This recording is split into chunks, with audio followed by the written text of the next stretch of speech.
Премногу случајности за да биде случајно. Симптоматично е како во исто време во предизборие се случуваат неколку пожари, последните дури и во ограден простор во депонии кои предизвикуваат сериозно загадување. Според познавачите, она што се случува посебно минативе 2 лета насочува на тоа дека човечки фактор стои зад пожарите. Низ текот на летово бевме сведоци на шумски пожари, а пронајдени беа запалени гуми пуштени низ шумите, но и палети кои предизвикале брзо распламтување на огнената стихија. Како се гаснеше еден пожар, се палеше друг, а сега гледаме дека речиси во исто време се случуваат пожари во 2 депонии, Дрисла и она во Трубарево, а неколку пати гореше депонијата и на патот Визбегово, Шуто Ризари.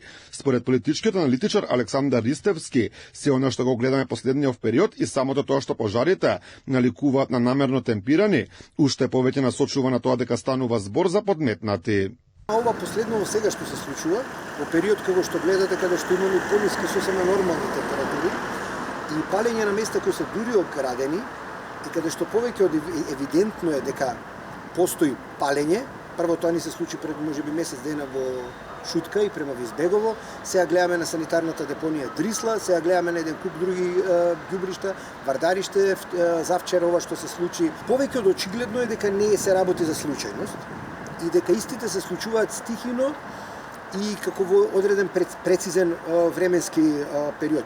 Дали стои политичка позадина зад последните пожари останува да покаже истрагата која што во моментов активно ја води полицијата. Според Ристевски, оние кои решаваат да подметнат пожар пред се како они во Трубарево, треба да знаат дека доколку се докаже вина, може да добијат најтешка казна според кривичниот законник, односно до животен затвор поради екоцид. Дали е со политички цели ќе видиме, истрагата ќе покаже, иако јас би сакал само да алармирам тоа што законот го покрива како таков, дека овој тип на злосторство, ваква форма на еколошко насилство, каде што се загрозуваат и краткорочно и долгорочно животите на населението, според кривичниот закон, ако не грешам, мислам дека тоа член 230, е предвидена затворска казна од 10 години до животен затвор.